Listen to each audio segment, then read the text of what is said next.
कोई ऐसा बहुत कॉमन आप फाइनेंशियल मिस्टेक देखते हो जो एंटरप्रेन्योर्स करते हैं? वो बहुत सी है, हम्म, उसके लिए आपको पूरा अलग पॉडकास्ट चाहिए होगा।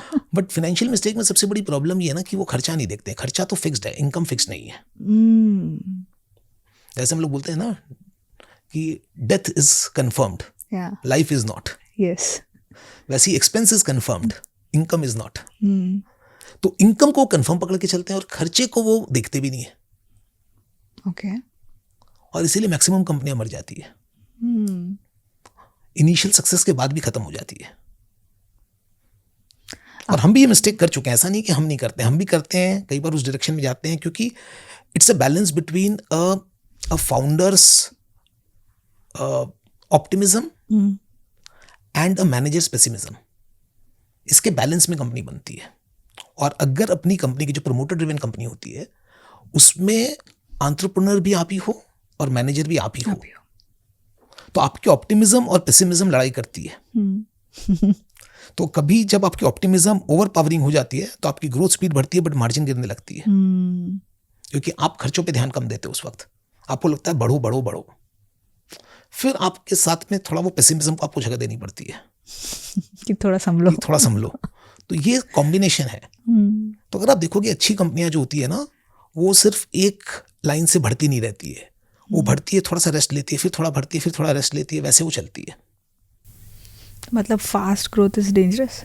नहीं, डेंजरस तो कुछ नहीं है। देखिए, अगर आपके बैट पे बॉल आ रही है और आप बाउंड्री पे बाउंड्री मार रहे हो तो मारते रहो जब तक लग रही है, बट आप पूरे के पूरे 50 ओवर तो वैसे नहीं खेल सकते हो। सो आपको कहीं ना कहीं तो रेस्ट लेना पड़ेगा, और विकेट तो जाएगा अगर आप मारते रहोगे तो। Of course. अगर मैं उस एनालॉजी से देखूं, सो आपको कहीं ना कहीं संभल संभल के खेलना होगा, कई जगह पर आपको ऑल आउट खेलना पड़ेगा। And I think this is the freedom that an entrepreneur should also have, but he should also have the awareness कि कब मुझे थोड़ा सा ऑप्टिमिस्ट होना है, कब थोड़ा सा पेसिमिस्ट होना है। और प्रॉब्लम पेसिमिस्ट होने में ही आती है, क्योंकि ऑप्टिमिस्ट तो जो भी अच्छा फाउंडर होगा वो ऑप्टिमिस्ट तो होगा ही नहीं, तो फाउंडर ही नहीं बन सकता वो। तो वो तो दौड़ेगा, वो तो बोलेगा यार ठीक है, खर्चे ठीक हो जाएंगे, रेवेन्यू बढ़ जाए पहले। राइट। अभी आपने जो एग्जांपल दिया था सीवी वाला कि ये सिस्टम अभी तक कोई यूज़ नहीं कर रहा है, करना चाहिए। आई एम श्योर आपको इस तरह से बहुत सारे आइडियाज़ आते रहते हैं, हाँ जी। है ना? तो आप कैसे करते हो फाइनल कि हाँ इस आइडिया पे चलो इसको एग्जीक्यूट करके कुछ बन सकता है इसका?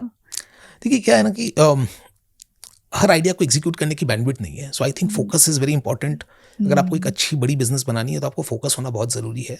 तो पहले मैं बहुत ज़्यादा इन आइडियाज़ के पीछे भाग जाता था, तो डीफोकस्ड होता था, उसके कारण कंपनी की ग्रोथ स्लो हो जाती थी।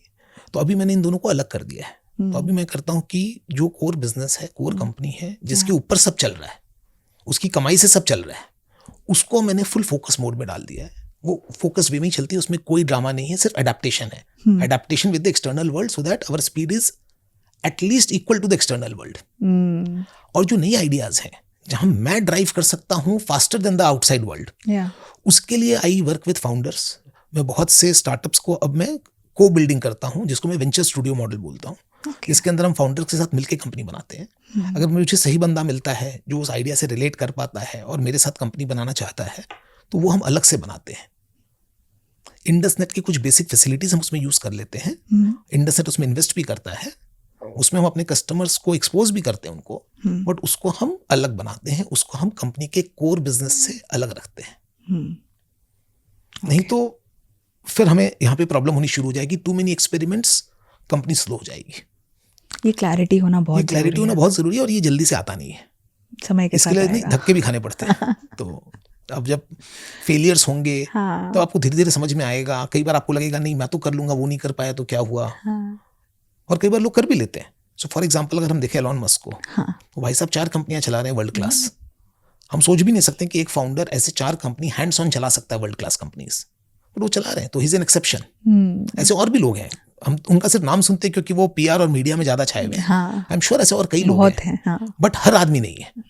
आप बोलोगे तो 1000 सक्सेसफुल फाउंडर्स में शायद एक ऐसा होगा, और वो हम नहीं भी हो सकते। आप ट्राई करके देख सकते हो कि आप वो हो क्या। अगर नहीं है तो आपको you should make peace with yourself कि आप वो नहीं हो।